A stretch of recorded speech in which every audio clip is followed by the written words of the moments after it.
Allahu Akbar, Allahu Akbar.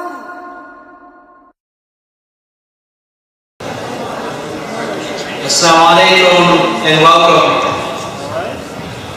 Once again, as Brother Shah had mentioned after Salah, we have the honor today of hosting the founder of the Preemptive Love Coalition, which hopefully in just a few moments we'll be talking about today, Jeremy Courtney.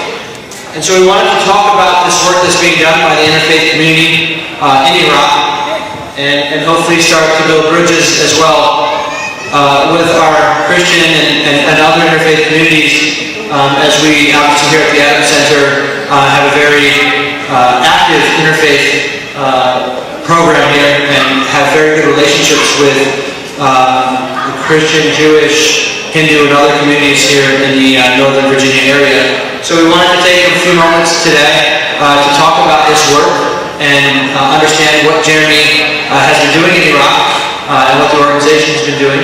I do want to remind everybody that the actual book about the work is available, Preemptive Love. It's being sold, I should say, being given away for a donation to the organization to help support the work of the organization. Jeremy has generously said that they will be giving away copies of the book for our attendees for supporting the organization. So I recommend whatever you don't gain from here to please go outside, grab a copy of the book, give a donation to help support the organization in this work, as we are about to find out a little bit more about it right now.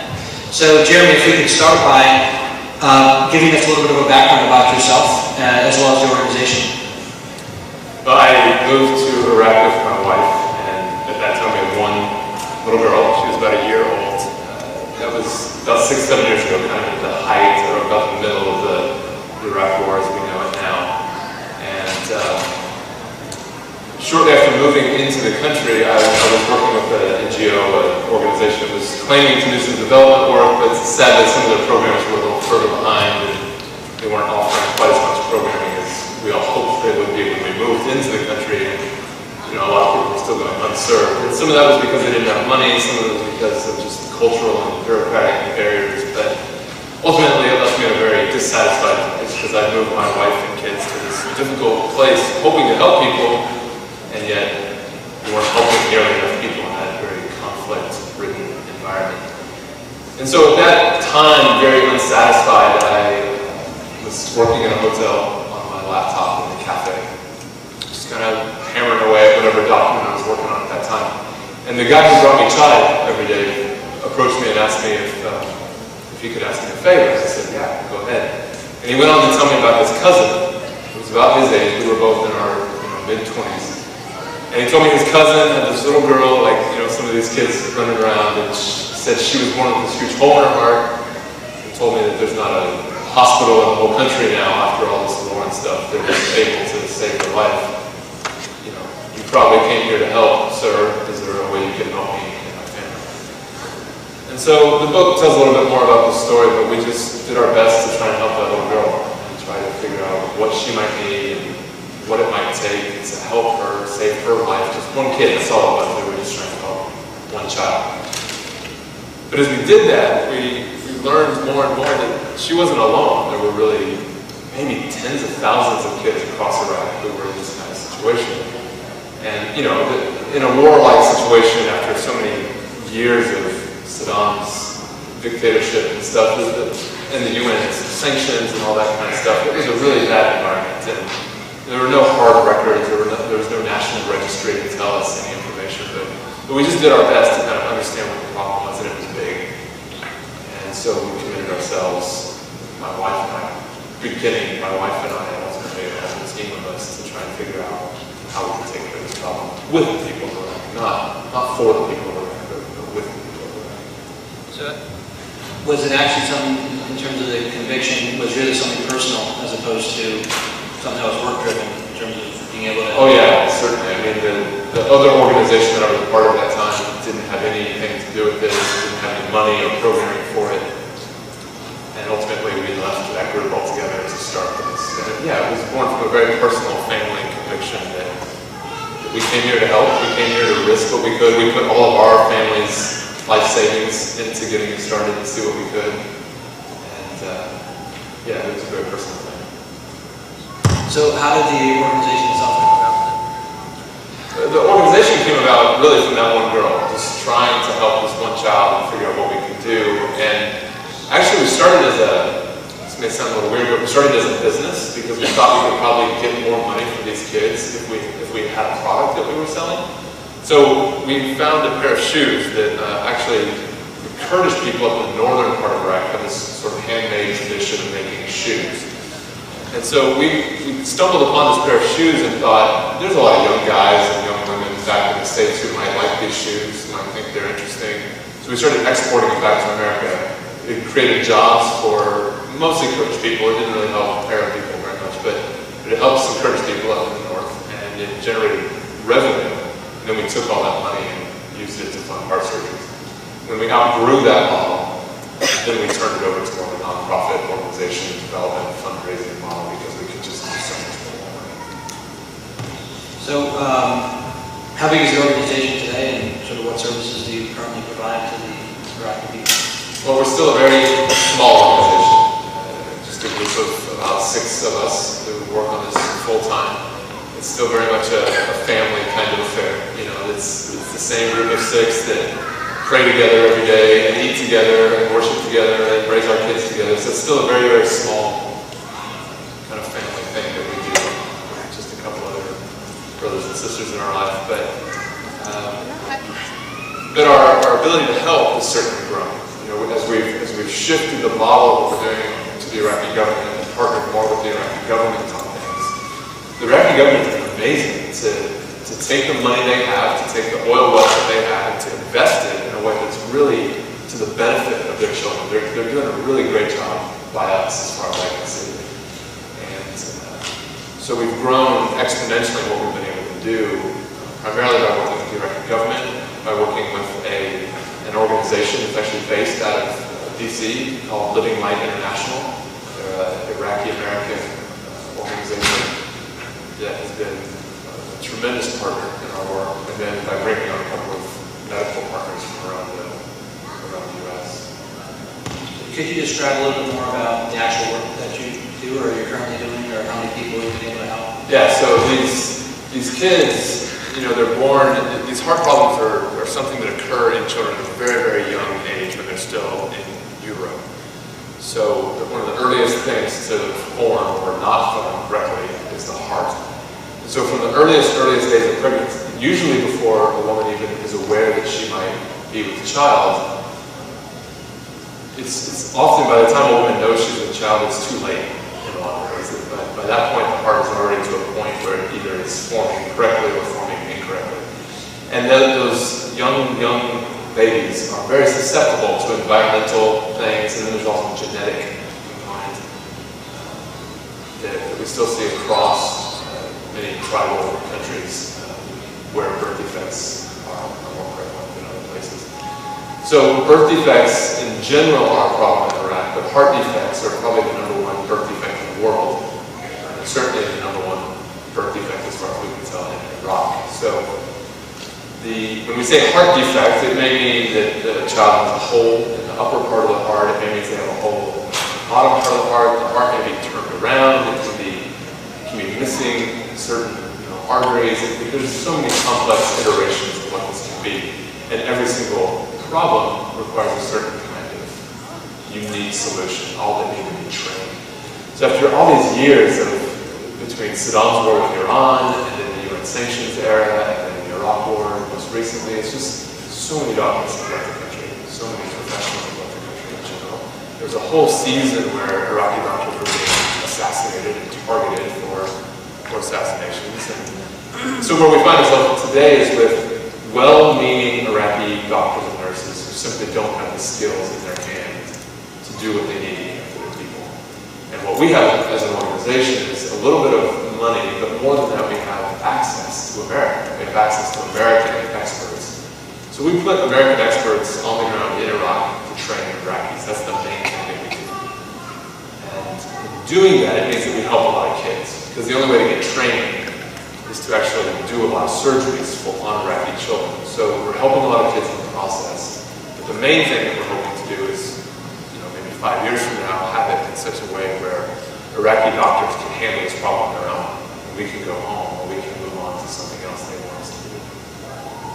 So, the actual doctors come, so you actually take doctors from the U.S. to go and train. How is that being received in terms of by the people there in Iraq? I mean, are they, I guess when they see Americans coming, obviously the tendency that we have is that we see sort of the media aspect of, more than anything, violence and other things that seem to take the majority of time on in the media. How is this actually being received by the Iraqi people? Or I guess how large of a, awareness is there of this program in Iraq and people coming to actually approach you for help? Yeah. The way it's been received is like you would imagine. Parents receive it one way, politicians might receive it a slightly different way, but we've seen reception across the board. We've had, in the very early days, the very, very first group of people that we connected with that was excited to help Iraqi kids was a group in Israel. And so I was young, I was naive, I didn't really know that much about the world, I didn't know that much about history, I didn't understand some of the tensions that even existed between Iraq and Israel. Probably didn't understand a lot of what existed between Muslims and Jews, worldwide. And I was thinking very pragmatically, here's a child in need, here's an Israeli surgeon who's willing to help, put them together, everyone can be happy. As you can imagine, not everyone was happy about that. And so in the early days, we had some clerics issuing fatwas against us, calling for our punishment or our death, because we were working with Israel in their mind. And this was some kind of Christian Zionist plot to harvest the organs of Iraqi Muslim children and convert them away from Islam. So we had some hard days at the beginning, but there were a lot of parents who wanted this solution. There were a lot of parents who, praise God, they wanted their child to live more than they were afraid of the Jews.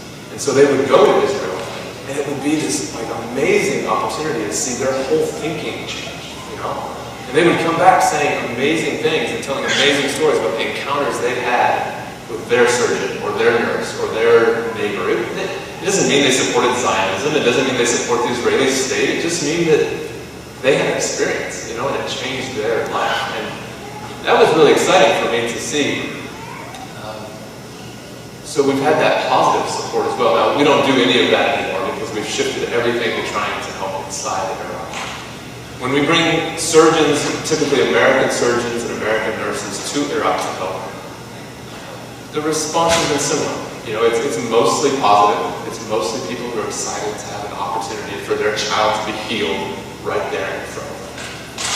But, when we go to Fallujah, for example, where the city was probably 70% destroyed during the war and still has a legacy that claims that U.S. weapons, I would say almost every person in Fallujah believes that U.S. weapons are responsible for a massive, massive rise in birth defects among their children. So the people of Fallujah are sending me pictures regularly about babies being born with one eye, two heads, organs outside their body, half a brain, no skull. And this has created a huge political, religious, and cultural gap between our people. And yet, my doctors and nurses didn't have anything to do with that. And my doctors and nurses are coming into that situation of fear, some hatred, and saying, we want to love you anyway. We don't know necessarily all the history, but we want to love you. And a lot of those people in Fallujah are receiving that so openly and so eager to bless us. But even in Fallujah, or maybe especially in Fallujah, we see people saying, occasionally we see people saying, I would rather let my child die than go see the Americans. So, we kind of get things on both sides. But it's overwhelmingly positive. It's not, those negative things are pretty few and far. What about the willingness of volunteers to come from the United States? Right. Is that a challenge for you as well, to get people that are actually willing to go to an area where, again, we always see, incidents on the, in the news every day that something's going on and there's violence going on, and, if you will, Americans feeling like they might be hated over there. How do you feel, is there a lot of people that are really willing to help out and go, and, or is it sort of like the same group of people that you have to bring back and forth over and over again? Yeah, that's a great I would say the reception on this side from medical volunteers has been really good. It could be better. We could use more. If you work as a medical professional, I'd love to talk to you afterwards because we could use more. But it has been very good. I mean, when you look at what the last decade has been, and you understand, you try to understand Iraq from CNN and Fox and MSNBC strictly, I'm really blessed and really impressed by how many Americans, and often white, non-Muslim Americans, sign up to be a part of it. You know, I mean, for them, when you think about the worldview that so many of them are coming from, and the neighborhoods that they're coming from, it can be really scary. And yet they come, they have these tremendous transformative experiences with Iraqis as well. You know, none of our volunteers ever leaves thinking that Iraqis are their enemies. You know, everyone leaves thinking that Iraqis are their friends, and they're very gracious hosts. Very nice. Can you give us a little bit of a background on sort of what's the significance of the name Preemptive Love and how that sort of came about as a thought, an idea? So that we know exactly what that means. So, when we started the organization, we were, like I said, kind of in about the middle of the Iraq War as we look back on it now today. And I'm from Texas, so my whole upbringing was really in the backyard of George W. Bush, and that's my family's background. We grew up in a very Republican home, Republican community, Republican church, and I wasn't really, none of us really challenged or thought critically about any of that. So I would, without having thought about it, I moved to Iraq being a very pro-Bush Republican. That was just the only thing I'd ever known. And when I landed in Iraq and started meeting friends from all across the country,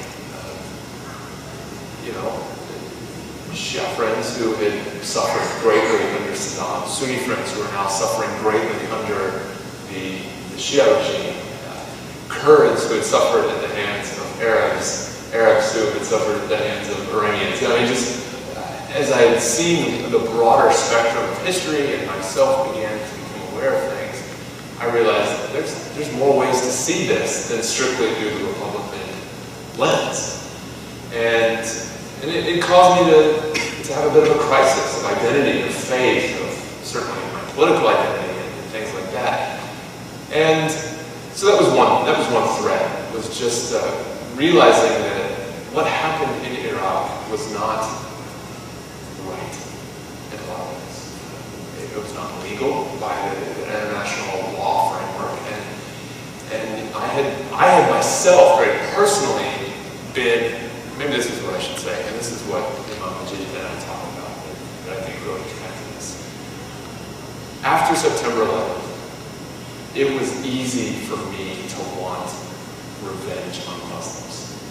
That's probably the point. And so when this preemptive war in Iraq was offered up as an option, I didn't think much about it. It was a normal thing for me until I moved to Iraq, until Muslims became friends, until they became my neighbors, until I heard their own stories and their perspectives, and then suddenly this whole thing just all seemed so backwards, and I felt lied to, I felt confused. And you know, my grandfather's a pastor. I grew up in a Baptist church, and I couldn't think back to anyone in my church community who asked any questions about this. I couldn't think back to anyone in my church community who really did anything positive toward Muslims in that immediate sort of post 9/11 era. And it broke my heart. I felt so sad, and I repented, and I asked God to forgive me, and in a lot of ways, this organization was born out of that season of pain and hurt and regret. And we decided, you know, my family and these friends that started this together, we decided if there's a whole group of people in the world that wants to do preemptive war, then we want to be the group of people that can do preemptive love. We want to go into the hard places and say, you haven't done anything for me yet, but I want to do something for you. You haven't done anything to hurt me yet, but I want to do something for you. So that was another major thread behind the name Preemptive Love Coalition. And then the third major thread was my own personal reflections on Scripture. I'm a Christian, I'm a follower of Jesus Christ, and I have a degree in theological studies, and as I started reflecting more deeply on the uniquely Christian claim that what God did here on this earth in this man that he sent, Jesus Christ, this word that he sent forth, this spirit that he sent forth, this was a preemptive act of love. Jesus is not just one among many. He stands unique. He has this completely honored place in our hearts and our lives. And this is God's supreme act of love toward the world. And it came from a deep sense of reflection on what is the aim and the goal of God in sending this word into the world, this word that comes from his own heart and out into our lives. What should we do with that word? How should we respond to that word? How should we take that word into ourselves? And so that preemptive love notion is also a way for me to help put in perspective that this isn't my effort into the world. This is not a book about me being a hero. This is really God's story about his preemptive love. Now, how have you found, at least here in the United States, or even there, I guess, for that matter, have you found other religious organizations, if you will, other communities willing to support you in your efforts? I know we talked beforehand about just this notion of having non-Muslims helping Muslims in a Muslim land, but also making sure that impact hits us back home here as well in terms of building bridges within communities, so that, as you said for yourself, certain communities you might grow up in that are, if you will, Christian communities or Jewish communities and others, where you never really get a perspective of other people's religion, their beliefs, how to love and respect people, tolerate other people, as is the same in Muslim communities as well, in certain places where tolerance isn't preached. Have you seen, people willing to partner with you, help you, again, over there as well as over here in terms of, seeing the beauty of doing good works that's something that's shared amongst, I would think, all Abrahamic faiths as well as other faiths as well in terms of doing good being a part of our religious creed? We have seen some very positive support from across the spectrum.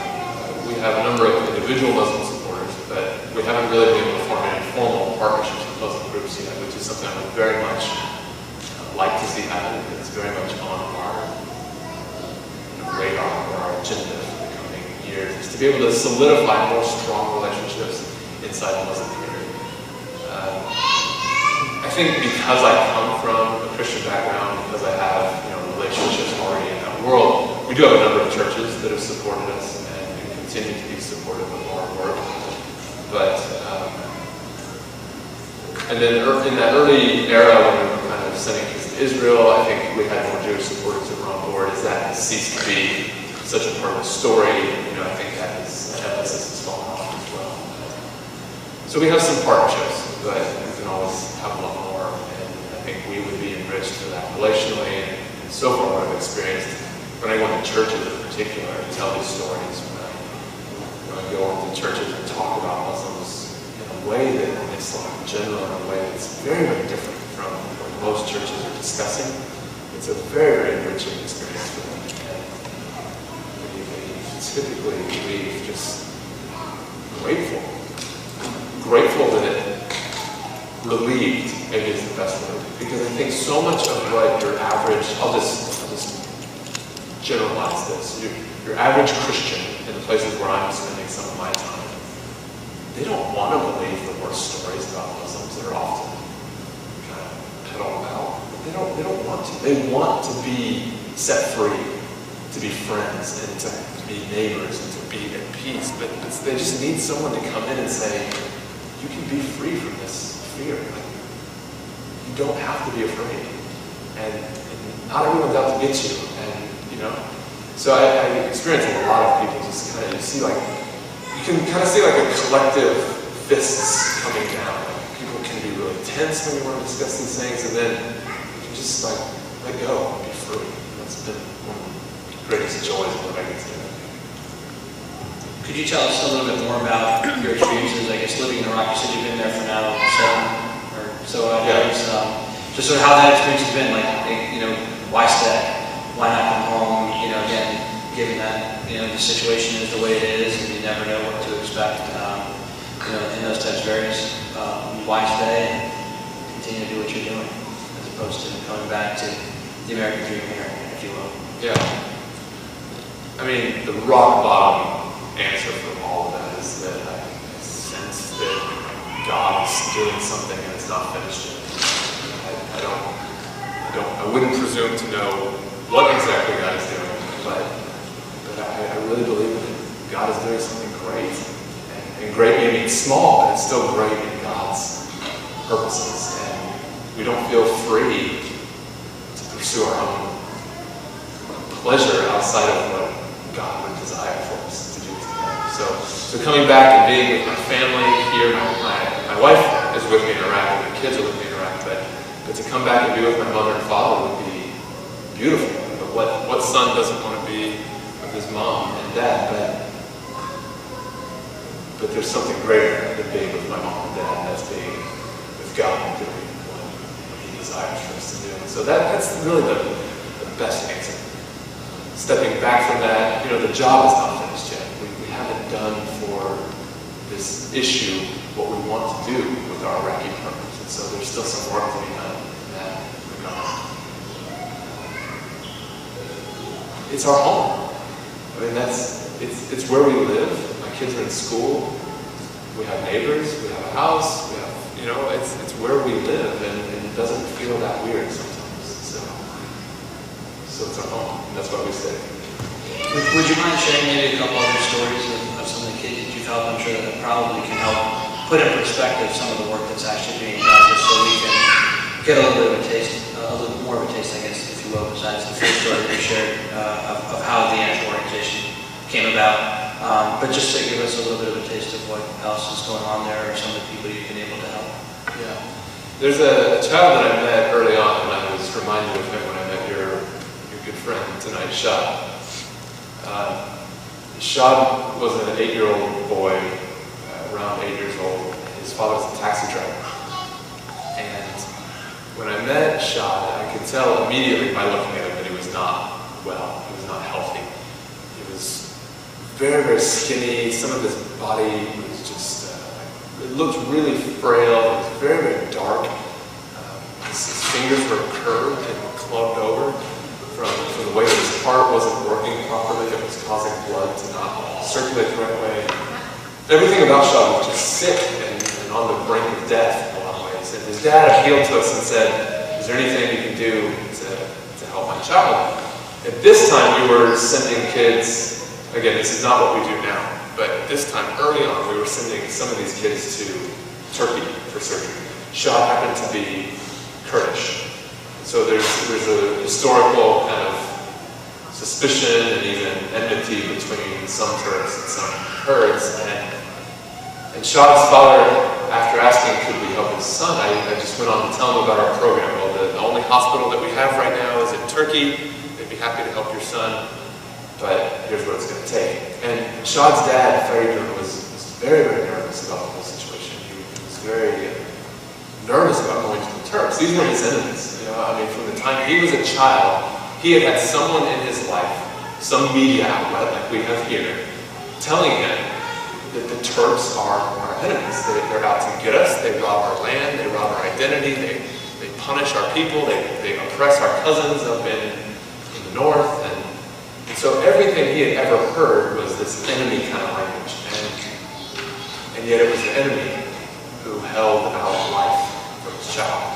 So we went to Turkey together on the same plane, and I was there to be translator, and I was to walk him through the whole process. And we got Shad the surgery that he needed, and he did okay. It was pretty difficult. He stayed in ICU way too long. He needed to come out quickly, and he didn't. The more time you spend in ICU, the more dangerous it is for you, and the more time you risk never coming out of ICU. And yet, seemingly miraculously, he finally pulled through. They put him up in his private room on, I think it was like a Thursday night or something. And Sean and Faridun were up very, very late one night, midnight or something, having a conversation. Faridun was such an attentive, careful father that he just was so gentle with his son.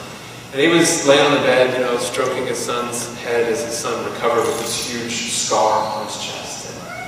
And Sean said, "Daddy, I think we're going to go home on Saturday, right?" And Faridun said, "No, son, I think it's going to take a little bit longer. They want to watch you for some time. I think we're going to go home next Tuesday, Sean." And Sean said, "No, I think we're going home on Saturday." And they kind of had a funny little, parent-child argument for a few minutes, and then Sean slipped off to sleep. Well, Sean woke up in the middle of the night with coughing, and he was very dehydrated. And within just seconds, he went from sleeping to coughing to asking for water, and then having some kind of massive attack, and they had to rush him back to the operating room. He had somehow gotten so dehydrated because of his condition that his blood got very thick and it clotted and it stuck in his lung, and he died almost instantly. After all the effort, after all the work, after all the money we had all worked for together, he died. And I got a phone call at 5 in the morning. Jeremy needed to come to the hospital. Shahad was passed away. Well, Faridun was still in his room, biting his fingernails, using his tasbih, reading the Quran, praying to God. They took my son away. I don't know what's going on. And I had to come and explain to him, Faridun, I'm so sorry. Your son's dead. It was horrible. It was so horrible.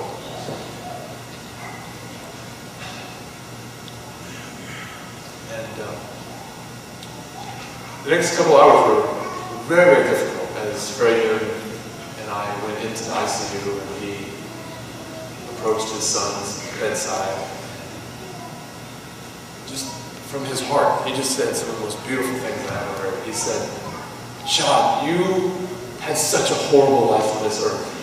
You had it so hard, but you made my life so great. You suffered so much, but you brought us so much joy. And now, alhamdulillah, you are with God, and you are having so much joy. You've left me so bad. You've left me in such a bad situation. You've destroyed my life by leaving me, but I'm so happy for you because you are experiencing so much joy. You were more than 7 sons to me. You're more than 7 brothers to me. What am I going to tell your mom? What am I going to tell your grandmother?" It's just this beautiful, poetic overflow from his heart. I was gripping the bed and crying with him as he cried. I didn't know what was going to happen next because these were his enemies, right? I mean, one day they had saved his son's life in his mind, but the next day they had killed his son. I mean, it would be easy for him to think like that. And when you're upset and your life is being torn apart in front of you, you need someone to blame, And I fully expected him to lash out at our Turkish hosts who had done so much to try and help his son.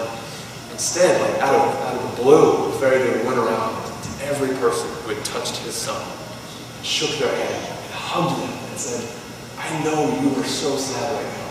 It's okay. Don't cry. You did everything for Shah."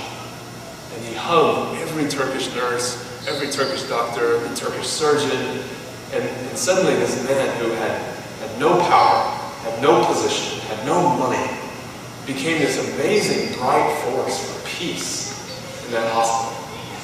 And these Turks, who thought one time that Kurds were terrorists who blow up buses, now had a totally different story.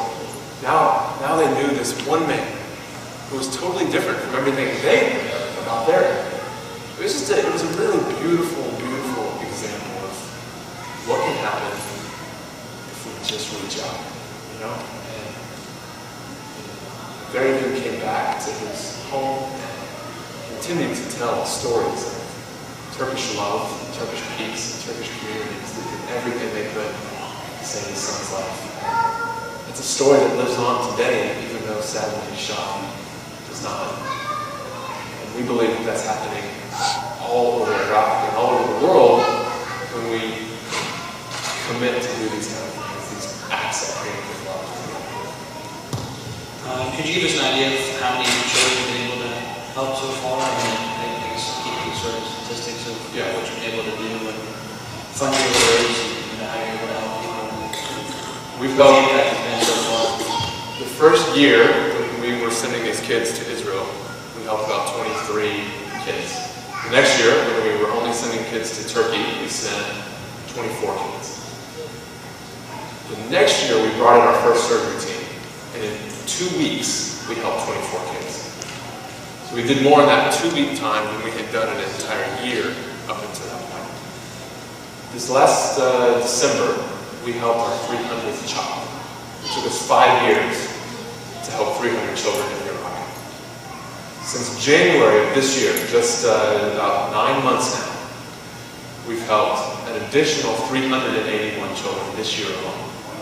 So we've done more in this 9 months than the first 5 years of what we did together. So today we help 681 children and hope to be able to keep up that pace. But more than that, we're trying to make it so that Iraqis can help thousands and thousands of children without our name being a part of it. I would love to hear from you. I don't know how much more time we Yeah, we have about another 20-25 minutes. So if you'd like to open up the floor and if people have some questions for Jeremy, we will, and then I'll try to paraphrase it if people can't get a question. Jeremy, you mentioned that first child who inspired you to this work. How are they doing? Did everyone hear that question? So the question was, how is that child doing? The first child that we heard about that sort of, if you will, preempted this organization to come into existence. How is that child doing today? I tried to be really honest in the book about how difficult this journey has been. One of the great early difficulties of this journey was my own naivety, my own cluelessness and lack of skill and lack of preparedness to jump in and do this kind of thing that we're doing. I think the point of the story would be sometimes God can use the least likely people to accomplish something. That's what Allah desires to happen. You know? So, sadly, I don't know what happened to her. It wasn't supposed to change my life. It wasn't supposed to lead to an organization. It wasn't supposed to lead to any of this. It was just supposed to be one family that I kind of helped and kind of put in touch with another organization or something. So I made a lot of mistakes with her. I relied on the fact that I was going to this hotel every day to drink my chai. And this chai guy was there all the time. So I forgot to get a phone number for the father. I forgot to do some very simple things because it was just normal for us to go and sit in the cafe and talk about this kind of stuff. And then one day I went back and he wasn't there anymore. And that was the whole story. I don't know. Yes, I passed her file on to the right organization. Yes, they had some money. Yes, I hope they helped her. But sadly, I don't know that for sure.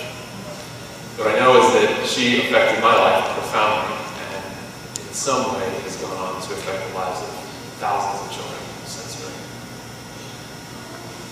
There's another question. Yeah, thank you very much. First of all, actually, I would like to thank you and everybody. This is really, I think, you helped me by this conversation kind of rethink or reevaluate our life. My question is about your book.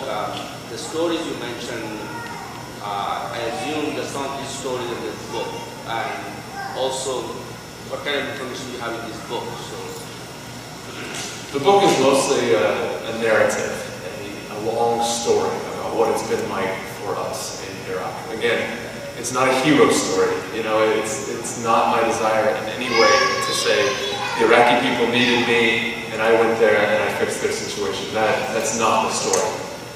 The story is largely about my mistakes, my arrogance, my change in my own heart. It's also a story, if there are heroes in the story, they are often Iraqis. If there's preemptive love in the story, it's often Iraqis loving me, their enemy, not me loving them. So it's a long story, you know, a single story about these kind of experiences. Of course, there are little vignettes and characters who come in and out throughout the effort to convey this idea that,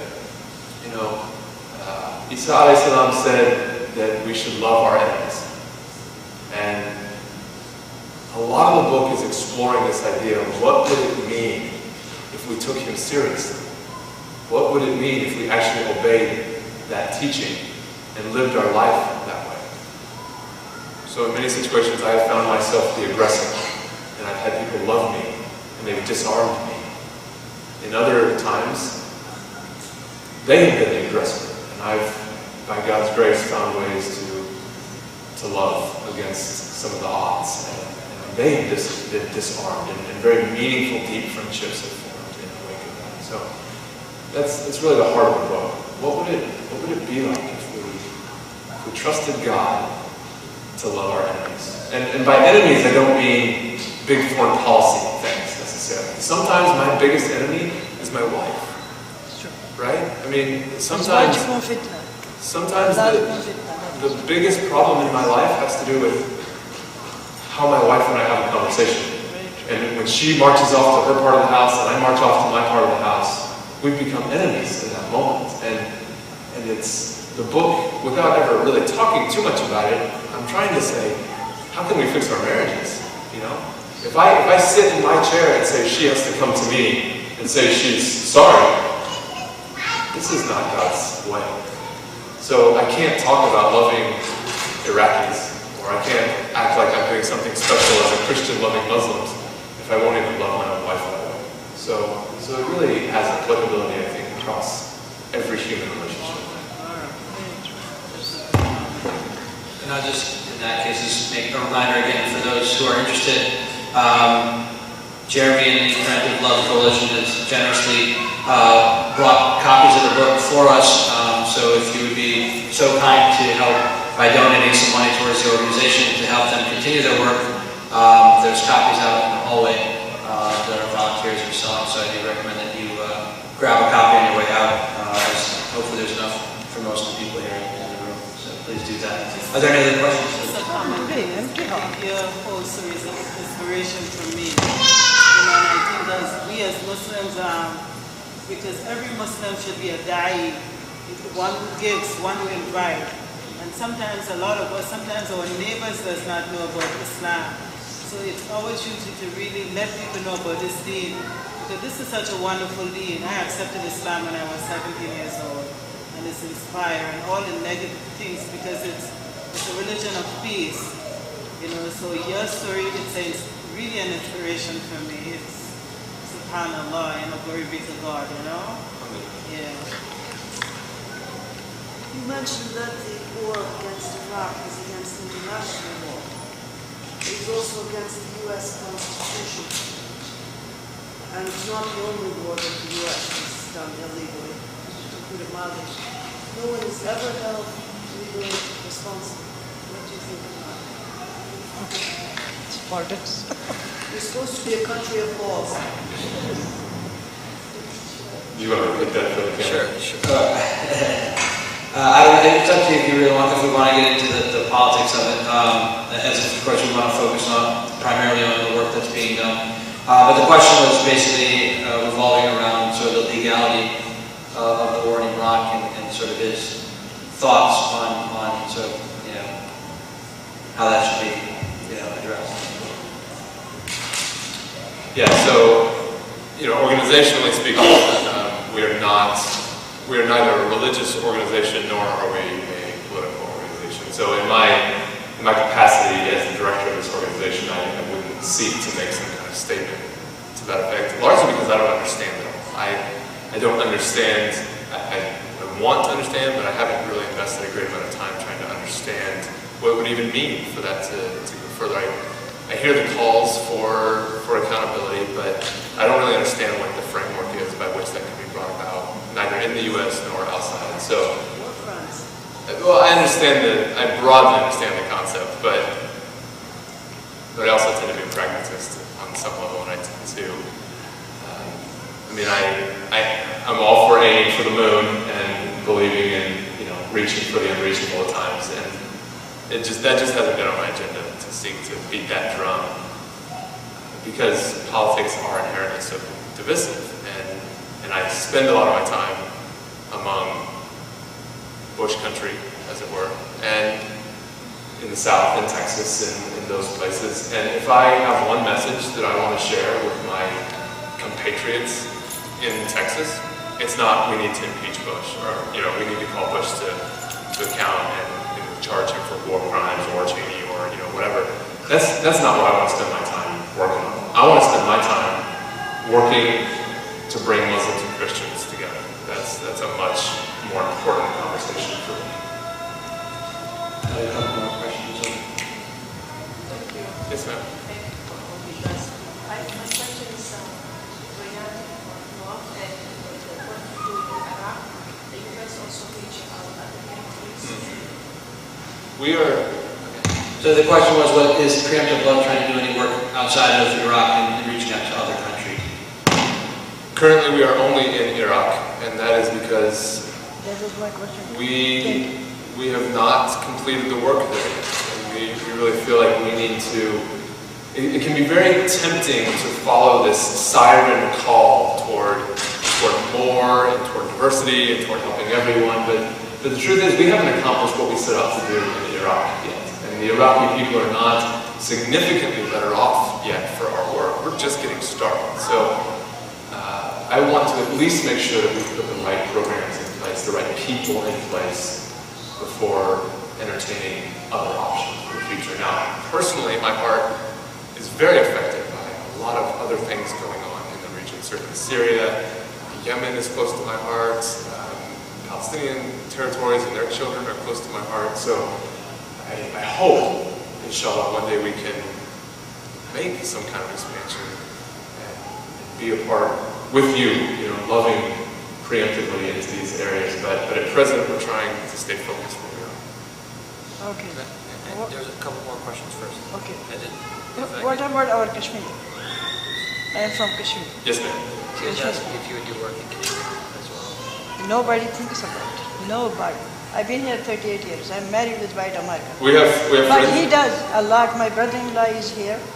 Kashmiris don't care for it. We have But friends I in do from Kashmir. my heart. We have friends in Kashmir. I and do from my heart. It is one of those places that is.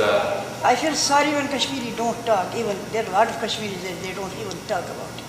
And this. I feel very sad for That's them. a great point. And this is, if I can say to you as an outsider, sometimes outsiders can say things that insiders don't say. Sometimes insiders can say things that outsiders don't say. So if you will allow me the grace to say, one of the biggest challenges that we face, I believe, is that sometimes it seems like, okay, so I'll start in the broadest circle possible. Sometimes it seems like we can't rally the support of Muslims as much as we can rally the support of Christians. And that makes me sad, because a lot of the Christians that I work with, there's a lot for them to overcome, in their own agendas and their own culture and their own stuff. And yet so many of them are coming on board and wanting to be very helpful. And one of the questions I get over and over and over again, it's curiosity, is how many mosques are you partnering with? How many Muslim communities are helping you the way we're helping you? A lot, right? And sadly, I'm not able to answer that affirmatively. Going from the biggest circle to a smaller circle, Iraqis. I don't know if there's any Iraqis here, I've met a few outside. But mobilizing your own community to help your own people is often much more difficult than having an outsider come in and do it for you. And so don't give up that effort. I would just say, whatever place you're coming from, whatever heritage you may have reaching back to your grandparents or however far, I would just encourage you to continue to be a voice for those causes and those people, because that's something that's lacking in our situation. Yes, yes. We have a unique set of programs, and there aren't a lot of Iraqis involved, and there aren't a lot of Muslims involved. Yeah, I'm sorry. I know that very well. Charity begins at home. But I have seen so many Kashmiris that they want their own family. But I don't. I just want to make sure we for get my to the country other. because, wait a minute. I was in that, there was a round table in the capital. My husband, they took his knife because he's an engineer. He is allowed to keep a knife. He said, I'm not going now. that was that, Sheikh, whatever, he's in jail now. He was the executive director. I speech, they said it was very moving touch. No Kashmiri was there whatsoever, just me. And they said it was very touching, I cried. For my country, my husband was holding my shoulders. I have no speech, I just spoke from my heart. I feel very sad. They just think here, we are Kashmiris, don't do anything. They just want here, when you have this lecture, they want to be in the front. I've been here, this is the Masjid Balda here, but I'm in the back always. Don't give up. Yeah, no, not at all. That's all I can say. Don't I am give up. Kashmiri. We have Oh a my couple God. other questions. I just wanted to make sure, and I saw the question here, but I just wanted to make sure that the sister got to ask her You question. mentioned that there were a lot of deformed kids were born in the middle of the war. And did they find out what was the reason when the war was going on, why the children were so deformed? The question again was, as Jeremy had mentioned earlier, finding kids that had birth defects and limbs and other things, plates, etc., and organs and stuff like that. So that have they been able to identify causes for what may have caused the children to be like that? To my knowledge, until today, there have been no definitive causative studies done in Iraq or really even on these substances that have been called into question. So the short answer is no. No one can say definitively, any real measure of scientific certainty, what is causing this situation. But more offensively, to me, is a recent development where it is now there's a lot of politicization going on, questioning whether or not Iraq even has a problem. So for years, it has long been claimed that Iraq has a huge rate of birth defects. Really since the Gulf War in 1990, Iraqis have been claiming, Tarek Aziz was saying, whatever you did here in 1990 has created a huge spike in cancers and birth defects in the city of Basra. Something is going on here, and it didn't happen until you dropped tons of these weapons on us. And then a whole era of sanctions happened, and then the next war, and just a big long series of stuff happened.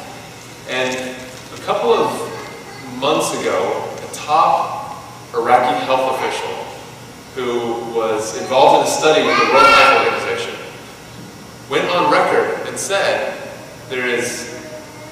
excuse me, but this is a quote, there is damning evidence to say that there is a huge problem, this is now paraphrased, but a huge problem related to the prevalence of birth defects across Iraq.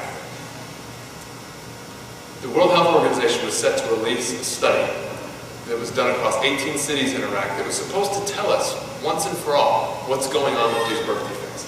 The World Health Organization delayed the release of the study, then they quit responding to media requests as to why it was delayed, and then after some time of radio silence from the World Health Organization, it was said that the World Health Organization and the Iraqi Ministry of Health were going to release things together. And then last week, very surprisingly, the Iraqi Ministry of Health released a very, very, very small, poorly done statement. And the World Health Organization seemed to have just kind of washed its hands of the whole thing. And the statement essentially said there's no evidence of any increase in birth defects. So something is going on. I don't know if, anecdotally, from the things that we see on the ground, from the doctors that I know in Fallujah, Basra, and Najaf, there's something happening. And yet, on the political level, that world powers that kind of do these things, whatever it is they do, now we've gone back to, there's nothing to see here, move along, keep going. So we don't know what caused it. Can non-Iraq children have this surgery if they are international? That's an interesting question. About a year ago, because of our heart surgeon, Dr. William Novick, who is based out of Memphis, Tennessee, he travels the world and he spent a lot of time in Pakistan and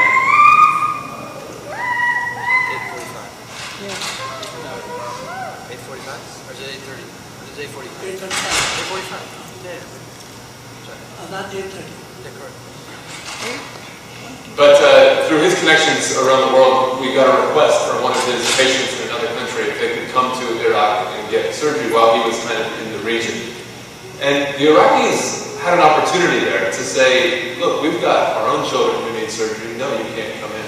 But the Iraqis were very, very excited to receive this international guest because they wanted to be able to sort of pass on the skills, the love, the opportunity that they had had to another person. They were also excited about being able to say, look, we're learning, and we're not only helping our children now, but we're able to help some other children as well. So this isn't something that we do regularly, but we've seen a couple of Iraqi surgeons and cities who have been excited to welcome international patients to come into our programs under Dr. Novik's leadership especially.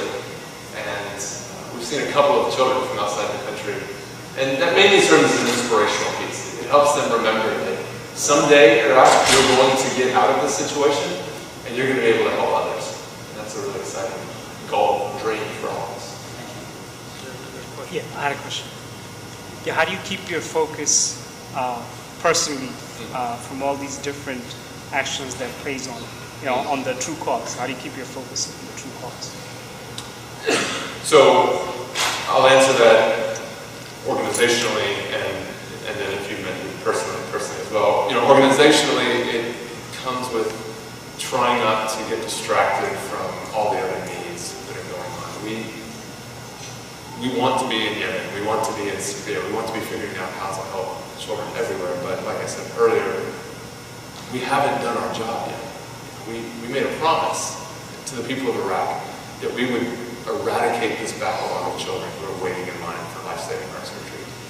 And to do that, we need to put a lot more pieces in place, or we will not have done our job yet. So organizationally, we keep coming back to that that we haven't done our job yet, so we need to be very careful before we look elsewhere. Personally, I have a great wife. That's very much a part of it. She keeps me personally focused. She keeps me personally on task. We have a great community, a team of about 6 of us that are like brothers and sisters together. They are the aunts and uncles for my children. I am the uncle and for their children. And we pray together. We sing together. We worship together. We read scripture together. That's a big part of how we personally, outside of the organization, keep our focus on God and not even the task that we do. Because heart surgery is not the reason why God put us on this earth. The reason God put us on this earth is to worship Him and to reflect His greatness back to each other and to Him. And so heart surgeries can actually even be a distraction from God's greatest purpose for our life. And then maybe the last thing, I wrote a book. The book is meant to keep my focus in some ways. It's meant to sort of say, I'm not always this person that I want to be. I don't always love my enemies. But maybe if I write a book about it, it'll help me stay the course a little bit more. It'll I use the word blackmail. It'll blackmail me into being a person that I'm not yet. I know we need to go. I really appreciate it. Are there any final questions, or if you want to give us some final, I guess we'll just take the last question and then we can conclude. Thank you very much. Thank you. Very touching, very personal in many ways. Yes, very moving and touching. I can't help think that you must have built a fairly good infrastructure in terms of logistically carrying out so many surgeries. So is there institutions already in place in Iraq that these specialists can come in and utilize? And how is that a potential future where medical schools will develop? That is certainly part of the ongoing discussion and consideration. Currently, we only work in state-sponsored hospitals, which has its benefits, deep pockets, and the full weight of the government potentially. But it's also got bureaucratic hurdles that need to be overcome. It's got glacial speeds at times where private enterprise can probably be much more effective. But in a heavily socialized healthcare system, the private sector is just not developed yet. And so it hasn't really seemed very feasible to start a freestanding heart center, given all the capital investment that would take, the amount we would have to charge for heart surgeries to get that going. So that's a can that we kind of keep kicking down the road a little bit. We're content right now to do our training through our medical partners inside the state hospitals. And it's not everything we'd like it to be. It's not everything they would like for it to be, but we're learning slowly, and our difficulties on that are another one of the reasons that we can't move on from it, because there's still some real problems to solve. We are not successful yet. We're still very much at work. If you had any concluding thoughts before we close, in terms of a message, if you will, to this community, or about how we can help you moving forward. One of the things that the book seeks to drive home, and one of the messages that I seek to share with people everywhere, is that my experiences in Iraq suggest that violence unmakes the world. It's not just that violence destroys houses and mosques and churches. It's not just that violence leads to birth defects. It somehow destroys the very fabric of our societies. It destroys our own hearts in the process. It sets us at odds with one another in ways that are deeply, deeply damaging to our own souls. Violence unmakes the world, but preemptive love unmakes violence. What we do when we reach out to one another in love, what we do when we reach out to one another and cross into supposed enemy territory or real enemy territory, we put the world back together. And I think the greatest example of that is God crossing into enemy territory, to come into us, a group of people who more often than not are against God. We have wayward hearts. We wander so easily from God. And God crosses into our enemy territory. He sends His word from His heart into our lives and remakes the world. And that's what I'm committed to. I believe that that's what this mosque is committed to in this community. So I'm really my honor, my great privilege to be able to appreciate it. On behalf of the Adult Center, we'd like to thank Courtney for joining us today. Again, please make sure you get a little bit more information, copies of the book, help support the organization on your way out tonight. Thank you very much. Good evening. Allahu Akbar, Allah.